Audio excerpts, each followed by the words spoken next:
Kasus gangguan ginjal pada anak tengah jadi perhatian publik. Rumah Sakit Hasan Sadikin Bandung mencatat ada peningkatan angka kasus penyakit ginjal akut pada anak. Meski tak signifikan, namun pihak RSHS menyebut setiap bulan ada 10 hingga 20 anak yang menjalani cuci darah rutin akibat gagal ginjal. Anak dengan penyakit ginjal kronik yang mendapatkan cuci darah rutin itu sekitar 10-20 anak per bulannya. Dan beberapa dari pasien-pasien tersebut telah kami rujuk ke rumah sakit daerah terdekat untuk menjalani cuci darah di rumah sakit daerah tersebut. Itu yang datang kan poliklinik kami ada 2, yaitu poliklinik hemodialisis dan poliklinik ginjal yang non hemodialisis. Itu poliklinik yang ginjal yang non hemodialisis itu kami setiap hari Senin dan Kamis kadang banyak, berkisar 20-50 pasien per hari Senin dan Kamis itu. Tapi kalau untuk kasus yang cuci darahnya rutin di poliklinik hemodialisis itu paling sekitar sehari 5. Ketua Pengurus Pusat Ikatan Dokter Anak Indonesia, Pim Prim Basarah Januarso menyebut, gagal ginjal anak sampai dilakukan cuci darah salah satunya akibat gaya hidup. Kandungan gula yang tinggi menjadi pemicunya. Tapi salah satunya adalah gara-gara gaya hidup ini, ya. Yang bisa kita lakukan. Pertama, biasakan anak minum air putih, ya. Jangan air manis, ya. Jangan yang mengandung gula ataupun minuman manis dengan pemanis yang seringnya itu high fructose corn syrup, ya. Sirup jagung yang tinggi fruktosa. Tak hanya gagal ginjal, gula jadi sumber penyakit lain. Menteri Kesehatan Budi Gunadi Sadikin berpesan untuk mengurangi gula. Banyak anak sekarang dikasih minum dan makan dengan gula tinggi. Jadi Indonesia suka gula. Padahal gula itu penyebab segala macam penyakit. Mulai dari ginjal, hati, stroke, jantung, itu penyebabnya gula. Batas konsumsi gula untuk dewasa menurut Kemenkes adalah 4 sendok makan atau 50 gram per hari. Sementara data di American Heart Association menyebut batas konsumsi gula pada anak yakni 6 sendok teh atau 25 gram per hari. Aturan terkait konsumsi gula tertuang dalam Peraturan Pemerintah Nomor 28 Tahun 2024, di mana pemerintah berwenang menentukan batas maksimal gula garam dan lemak dalam pangan olahan demi kesehatan masyarakat. Sementara dalam pasal 194 ayat 4 disebutkan, selain penetapan batas maksimum kandungan gula, garam, dan lemak sebagaimana dimaksud pada ayat 1, pemerintah pusat dapat menetapkan pengenaan cukai terhadap pangan olahan tertentu sesuai dengan ketentuan peraturan perundang-undangan. Persoalan kesehatan anak harus ditanggapi serius. Pemerintah harus tegas mengawasi aturan soal produk yang dikonsumsi masyarakat. Tim Liputan, Kompas TV. Gula berlebih disinyalir jadi faktor gagal ginjal hingga berujung cuci darah pada anak. Bagaimana penanganan kasus gagal ginjal pada anak? Kita perbincangkan malam hari ini, Saudara, bersama dengan Wakil Menteri Kesehatan Dante Saxono dan juga Ketua Umum Komunitas Pasien Cuci Darah Indonesia, Tony Richard Samosir. Selamat malam, Pak Wamen dan juga Pak Tony. Selamat malam, Edo. Ya, saya ingin ke Pak Wamen dulu ini terkait dengan kasus gagal ginjal anak sampai mereka harus cuci darah begitu. Ini kan disebut mengalami peningkatan meskipun memang peningkatannya tidak signifikan ya Pak Wamen ya. Tapi kalau dari catatan Kementerian Kesehatan sendiri soal hal ini nih bagaimana Pak di 2024 ini? Jadi data yang kita berhasil kumpulkan di tahun 2023 melalui sistem informasi data rumah sakit itu ada 4.592 anak yang mengalami cuci darah di rumah sakit di seluruh Indonesia. Peningkatannya memang tidak terlalu signifikan, kecuali pada beberapa awal tahun 2022 ketika keracunan akibat ethylene glycol yang menyebabkan kelainan ginjal akut pada anak. Tapi kalau secara umum kenaikannya tidak terlalu signifikan untuk kondisi cuci darah pada yang disebabkan karena penyakit pada anak-anak ini. Oke, dan itu tuh mereka penyebabnya itu apa, Pak? Jadi saya ingin meluruskan bahwa penyakit ginjal pada anak itu berbeda dengan dewasa.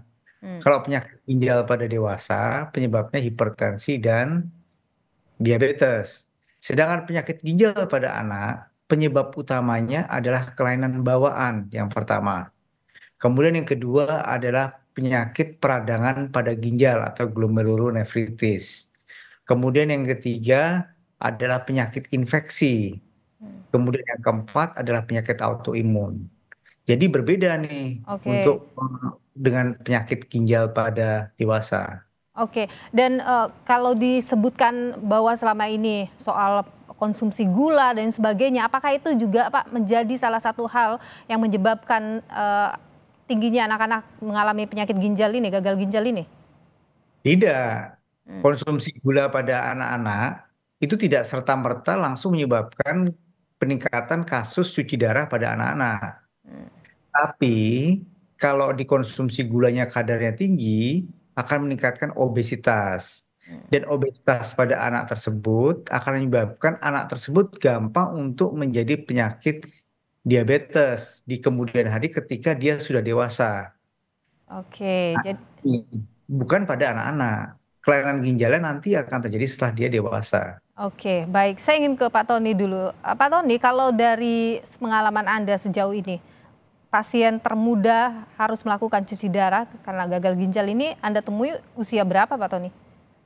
Iya, eh, pertama yang harus diluruskan adalah usia anak-anak itu berapa tahun dulu, itu dulu. Ya. Karena ketika anak-anak itu seperti yang dikatakan Pak Wamen tadinya, benar, banyakkan dari sindrom nefrotik begitu ya, terus kelainan bawaan pada ginjal begitu.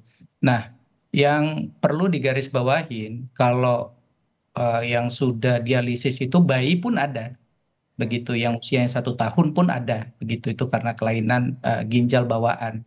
Tetapi di organisasi sendiri memang terdapat beberapa anak-anak remaja yang mereka SMA karena memang mengkonsumsi gula dan garam yang tinggi yang mengakibatkan mereka mengalami hipertensi dan harus menjalani cuci darah. Tapi cuci darahnya itu setelah mereka mengkonsumsi secara berlebihan setelah 5 tahun, 4 tahun kemudian begitu.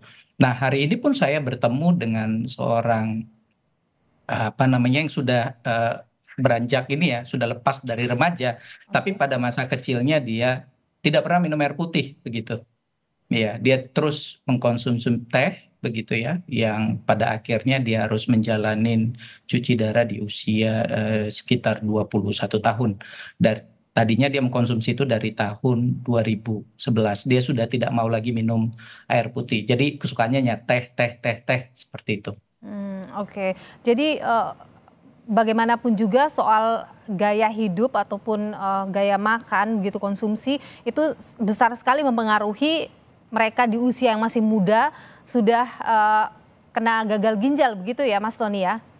Betul, itu sangat pengaruhi. Makanya kita apresiasi PP yang telah diundangkan pembatasan garam, gula, dan minyak yang diundangkan oleh pemerintah begitu. Itu harus dijalankan secara optimal. Seperti itu, Mbak.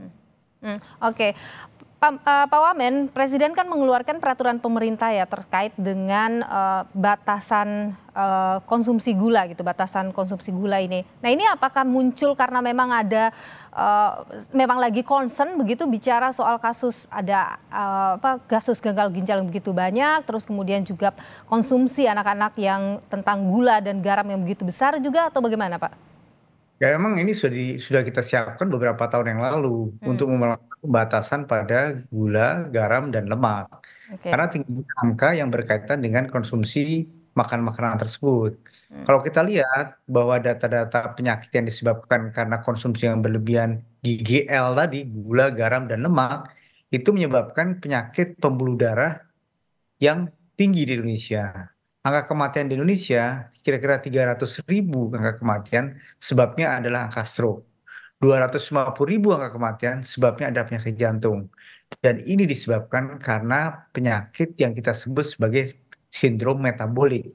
Sindrom metabolik ini diabetes, hipertensi, dan sebagainya salah satunya. Ini disebabkan karena gaya hidup yang meningkat.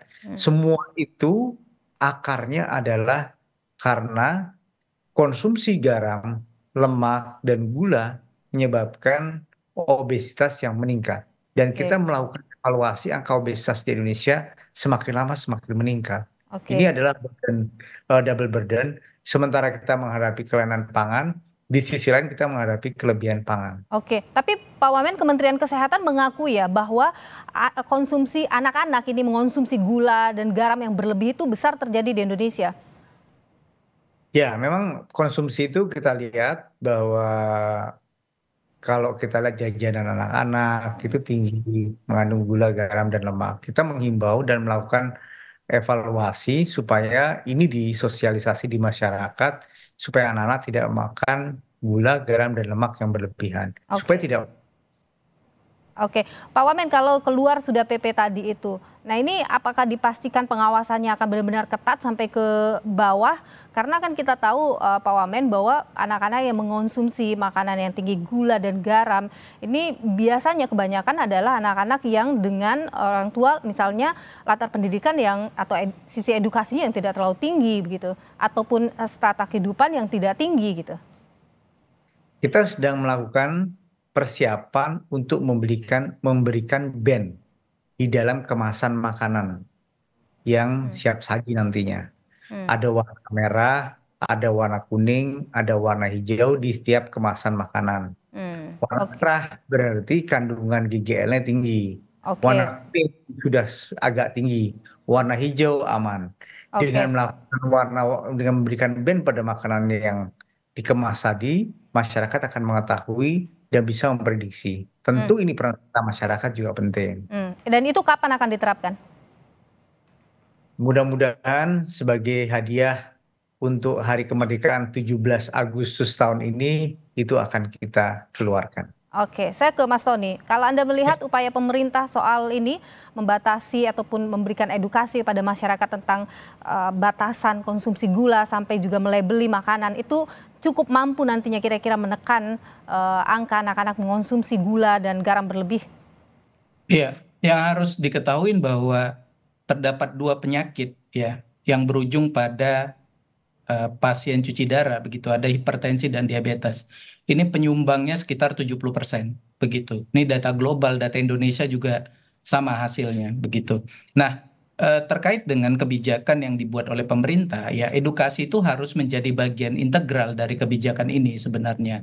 Kita bisa lihat fakta di lapangan bahwa kita hampir tidak pernah melihat apa namanya Kementerian Kesehatan untuk memberikan edukasi secara integral kepada masyarakat begitu, kecuali pada saat COVID kemarin ya, itu giat sekali dilakukan begitu, kita cuci tangan dan lainnya.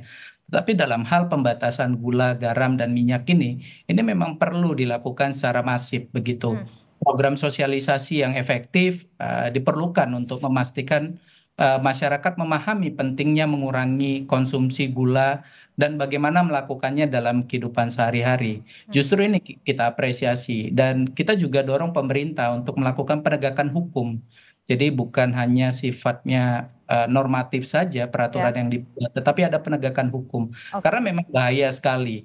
Bayangkan saja hipertensi dan diabetes itu 70% seseorang berujung pada cuci darah ya. Termasuk saya. Saya adalah pasien pasien hemodialisa cuci darah yang sudah transplantasi yang diakibatkan oleh hipertensi. Kenapa? Indonesia ini kalau nggak asin nggak enak makanan. Kalau nggak manis nggak enak. Minum teh itu harus manis, minum kopi itu harus manis. Ini yang harus dilakukan pembatasan. Itu tentu akan butuh proses yang panjang begitu untuk mengedukasi masyarakat. Tapi Pak Wamen tadi disebutkan oleh Mas Tony soal penegakan hukum begitu ketika ada pelanggaran. Apakah ini juga sudah dikomunikasikan, sudah dibahas terkait dengan sanksi mungkin akan seperti apa kepada produsen-produsen yang nakal? Bukan penegakan hukum sebenarnya yang akan kita lakukan, tetapi peningkatan dari cukai yang diberikan kepada makanan yang melebihi jumlah kalori yang ditetapkan oleh pemerintah. Nanti peraturan ini akan berujung pada peningkatan cukai yang diterapkan pada jumlah kandungan GGL yang berlebih pada makanan tersebut. Oke, artinya tetap bisa terjual begitu, tetap bisa ada di lapangan? Ya, tetap ada, tapi kan ada band-nya, ada labelingnya, warna merah. Masyarakat tetap diedukasi seperti tadi Pak Tori sampaikan untuk melakukan hal tersebut. Kenapa tidak dibuat tidak boleh masuk saja misalnya? Atau tidak boleh diperjualbelikan misalnya? Ya, sebenarnya kan ini juga terkait dengan edukasi secara bertahap kepada masyarakat. Kalau makanan itu makanan yang di label, belum makanan yang dikonsumsi sehari-hari. Ini jauh lebih banyak. Jangan edukasi kepada masyarakat. Misalnya Oke. garamnya mesti cuma 5 sendok makan, cuma 5 sendok sehari. Kemudian garamnya cuma 1 sendok teh sehari.